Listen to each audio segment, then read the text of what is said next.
Today I want to talk about having running water when living off-grid. Now when you're off-grid, obviously there's no water utility, so we get our water from a well, or collecting rainwater, or hauling water and having it trucked in. There are all different types of wells. Some of them produce a lot and can pump water on demand.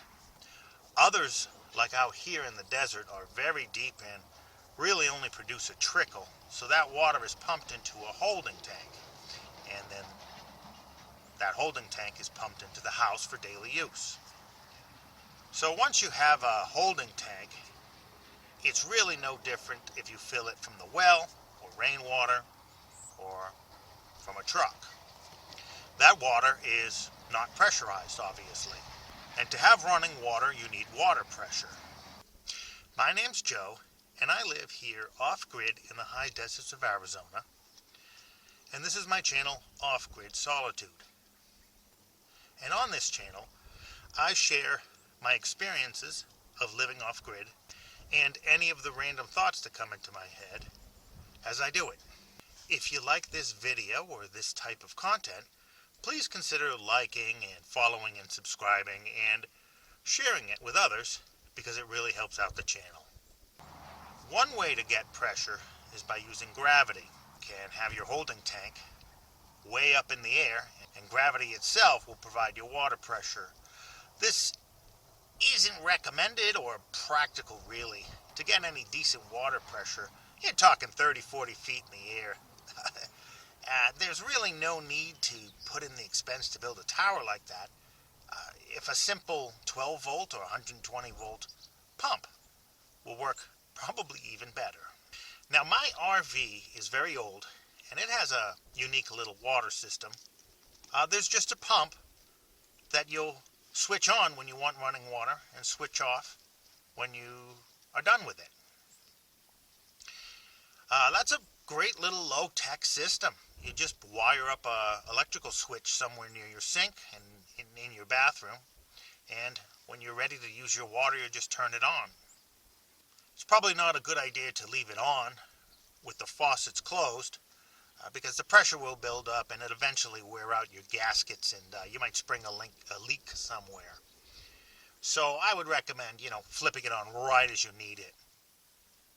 You might not need running water at all. I'm going to add a full plumbing system when I finish my house, but right now living in this RV temporarily, I don't really bother to fill up the water tank and deal with the pressurized water. It's it's very old and needs some repairs anyway. So honestly, I just use water out of a 5-gallon jug when I need it.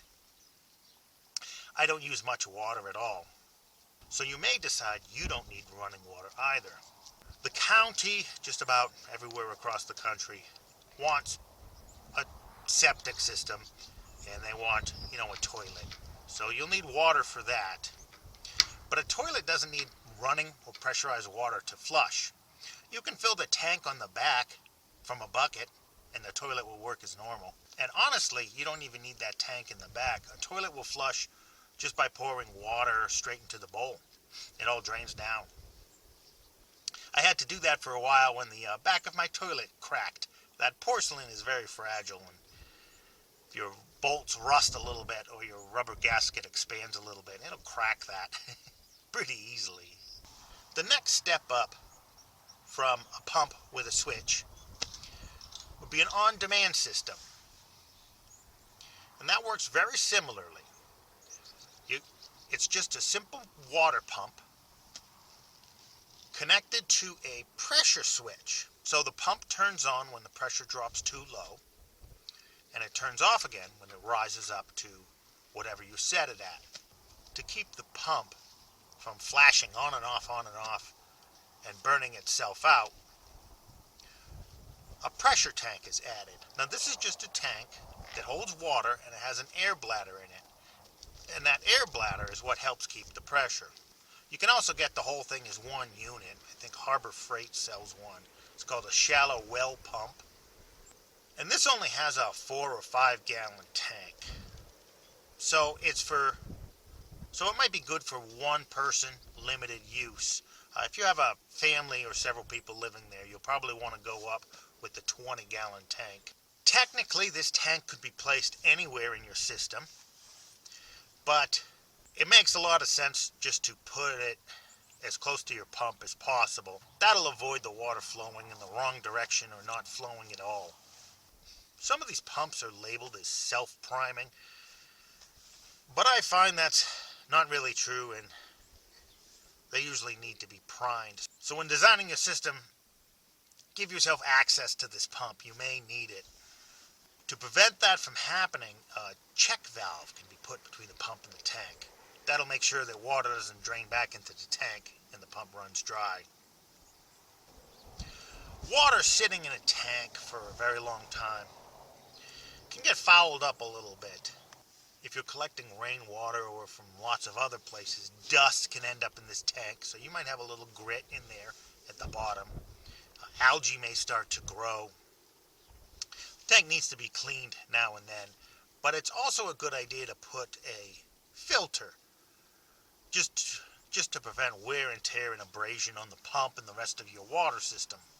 Wells can be pretty muddy too, so that'll prolong the lifespan of your system and give you cleaner water too. If you're going to have hot and cold water, your pipes are going to have to split, of course.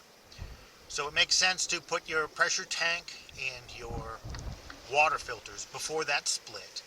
My water heater in my RV is very small, also on demand. When you think you're going to need hot water, you turn on the hot water heater, let it heat up the water, and then turn it off when you're done. But in a permanent installation in your home, you'll probably want that to be on demand as well.